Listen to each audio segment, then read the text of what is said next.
Assalamualaikum warahmatullahi wabarakatuh.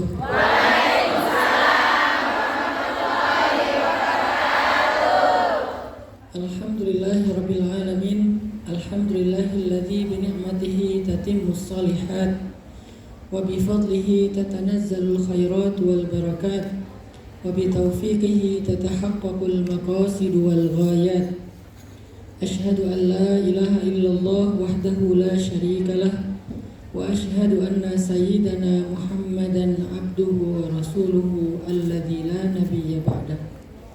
Allahumma salli ala sayyidina Muhammadin wa ala alihi wa sahbihi wa sallim. Rabbi shrah li sadri wa yassir li amri wahlul 'uqdatan min lisani yafqahu qawli. Allahumma inna nas'aluka 'ilman nafi'a wa qalban khashi'a wa lisanan dzakiran shadiqa wa amalan shalihan maqbula. Rabbana hab lana hukman wa alhiqni bis sholihin. Amin ya rabbal alamin. Terima kasih kepada teman-teman semuanya, para pejuang mujahidah yang solehah-solehah yang ada di hadapan saya. Semoga kalian semuanya menjadi ahli surga. Amin. Terima kasih untuk kesempatannya, khususnya kepada Bunda Nuris yang ternyata belum lupa sama saya. Saya kira gara-gara pandemi Bunda Nuris sudah lupa sama saya. Akhirnya saya ngambek, saya bilang saya nggak mau lagi ketemu Bunda Nuris. Kemudian Bunda Nuris ngejar-ngejar saya, nyerang saya sampai IG saya diteror sama Bunda Nuris. Ustadz harus ke Hongkong, Ustadz harus ke Hongkong, di komen, di DM, di WA. Akhirnya saya nyerah juga, ya udah bismillah. Tapi karena jadwal saya terlalu padat, saya minta tolong boleh nggak cari tanggal merah Hongkong. Ternyata dapat tanggal merah hari ini hari Senin, tapi ternyata hari ini adalah hari Halloween. Tega banget Bunda Nuris memperingati hari Halloween undang saya. Memangnya saya hantu. Harusnya undangnya pas Valentine ya. Undangnya pas Halloween. Ini labunya mana nih labunya? Buat ngusir hantu. Makasih buat Bunda Nuris, terus teman-teman panitia Ilham, semuanya para pejuang-pejuang dakwah yang ada di Hong Kong. Hong Kong itu adalah kampung saya. Jadi saya kalau lagi kangen rawon bukan ke Jawa Timur tapi ke Hong Kong. Kalau saya pengen belanja bawang, saya nggak ke pasar tapi saya ke Hong Kong. Gaya nggak sih? Nyari bawang ke Hong Kong gitu ya. Saya tuh di Causeway Bay itu udah hafal jalan-jalan itu. Jadi beberapa kawasan di Hong Kong itu saya kalau dilepas sama Bunda Nuris dulu ya, saya hafal. Oh ini kesini, ini kesini. Jadi kalau pas saya bawa istri saya jadi guide-nya tuh udah kayak warga lokal. Jadi Hong Kong ini punya kesan tersendiri buat saya. Alhamdulillah di sini saya setiap kali ketemu sama perempuan-perempuan hebat yang ada di Hong Kong, diam-diam saya kagum kepada kalian. Saya sebetulnya belajar dari kalian. Belajar apa? Saya belajar tentang ketabahan, belajar tentang perjuangan, belajar tentang pengorbanan seorang perempuan.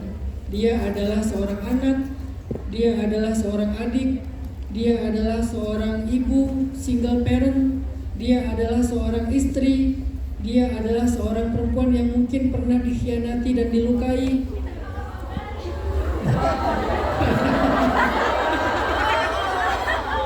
Dengan segala masalah dan background ujian kalian, saya respect sama kalian. Terima kasih. Maaf ya saya nggak bisa ngungkapin kata-kata yang romantis karena saya tipe orangnya tuh lempeng ya. Jadi buat saya respect itu mewakili rasa kagum saya. Saya belajar dari kalian. Kalian adalah para pejuang yang sedang berjihad fisabilillah. Berjihad untuk menafkahi anak, menafkahi keluarga, menafkahi orang tua dengan nafkah yang halal. Maka pesan saya, jangan kotori jihad kalian dengan hal-hal yang tidak diridhoi Allah. Jangan kotori dengan apa? Garangan. Garang asam. Garang asam Jangan Ustaz. kotori dengan garang asam. Garang asam. Jangan kotori dengan hubungan tanpa status. Jangan kotori dengan fit call malam-malam. Jangan kotori dengan pura-pura ada WA nyasar. Jangan kotori dengan emoticon yang terlalu intimate. Little love, big hug, terus lope-lope. Jangan kotori dengan sesuatu yang tidak baik. Sayang, karena pengorbanan kalian ada di sini tuh nggak mudah. Saya tahu kok. Kalau bukan karena terpaksa, mungkin sebagian besar kita nggak ada di sini. Betul. Kalau bukan karena terluka, mungkin kita nggak ada di sini. Kita di sini tuh bukan gampang dan mudah. Kita di sini tuh dengan kondisi menahan rindu terhadap keluarga, mulai agak bingung dan khawatir terhadap anak-anak yang ditinggalkan, apalagi punya suami yang ditinggalkan LDRan, khawatir apakah dia akan setia dan seterusnya. Kadang-kadang mulai curiga kenapa WA saya nggak dibaca-baca padahal dia online terus. Semua pengorbanan itu nggak mudah. Dan pengorbanan itu menjadi sesuatu yang sangat mulia di sisi Allah. Tapi jangan kotori dia dengan apa tadi?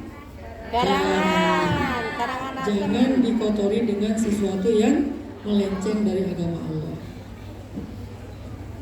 Baik, hari ini teman-teman kita pengen belajar tentang salah satu rukun iman yang keenam. Apa dia? Takdir. Kodok dan Beriman kodar. kepada takdir. Kodok dan kodar. Apa itu takdir? Takdir itu semua yang terjadi di dalam kehidupan, di langit ataupun di bumi, yang besar ataupun yang kecil, semua itu disebut dengan takdir. Wuqu'u syai' muwafiqatun li'ilmillah. Kejadian-kejadian yang semuanya terjadi dengan kehendak, ketetapan, keinginan, keilmuan Allah Subhanahu wa taala. Itulah takdir. Jadi sekarang kita ada di Hong Kong, takdir bukan? Takdir. Kita berpisah dengan keluarga kita? Takdir. Kita bekerja jauh dari orang yang kita cintai? Takdir. Kita dapat majikan yang baik? Takdir. Majikan yang buruk? Hari ini kita duduk di dalam majelis ilmu? Barusan ada yang nguap-nguap? Nguap itu takdir, jadi jangan salahin dia. Kamu lagi ngapain? Menjalani takdir. Nguap. Ada yang ngangguk-ngangguk tapi matanya merem? Takdir. Biarkan dia menjalani takdir dengan caranya. Semua kejadian dalam hidup kita, kita menarik nafas, membuang udara, kita Berkedip. kedip, kita berkedip mata, itu semuanya adalah takdir. Saya nggak pengen berkedip Ustaz, biar nggak sesuai dengan takdir. Akhirnya kita melotot. Barusan saya melotot itu adalah takdir. Apapun yang kita alami semuanya takdir. Yang barusan ngefotoin saya tapi salah pencet video, takdir. Kenapa jadi video padahal pengennya foto? Yang pengen fotoin malah selfie, takdir. Yang pakai filter sampai 10, Takdir. akhirnya jadi avatar, Takdir.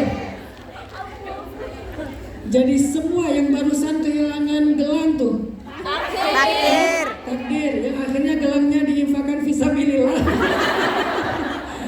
Takdir. Jadi takdir itu adalah semua wuqu'u syai', semua kejadian yang terjadi di langit, di bumi, sudah dicatat 50.000 tahun di Lauhil Mahfuz. Itulah takdir. Tapi ada yang menarik tentang takdir ini.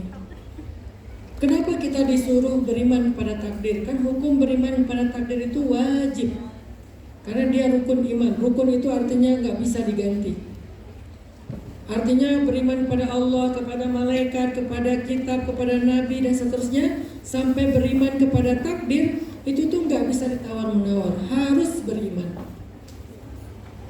Kalau ada satu saja kejadian dalam hidup kita yang kita anggap itu bukan takdir, maka cacatlah iman kita.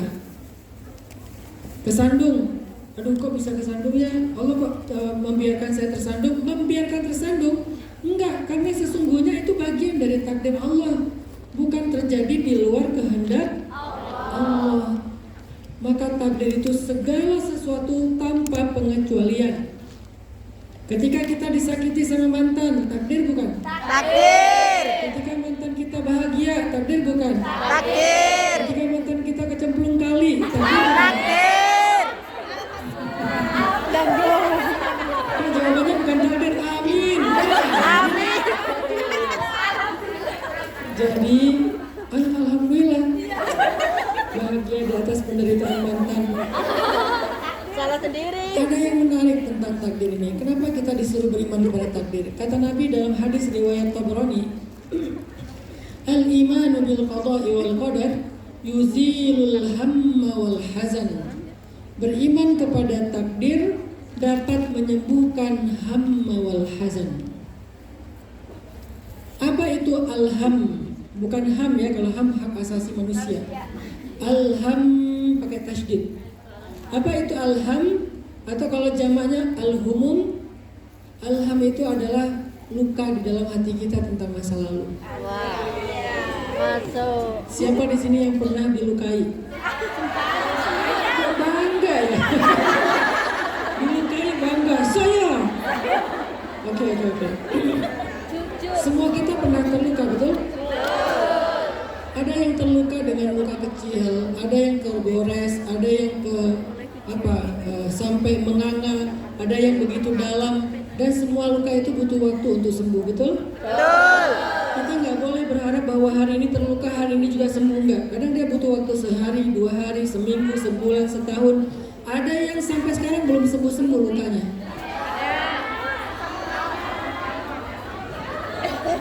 Ini ada komunitas yang terluka ini.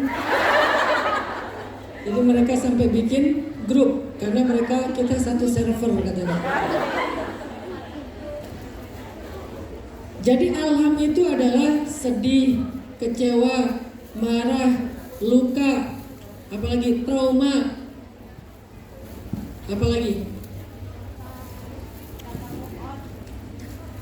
ya gitu deh. Sedih, marah, luka, trauma, kecewa, itu semuanya masuk dalam kategori alham. Semua kita pernah merasakan itu. Ada yang kecewa, apalagi dengan kondisi kita misalnya saat ini. Kita lagi marah.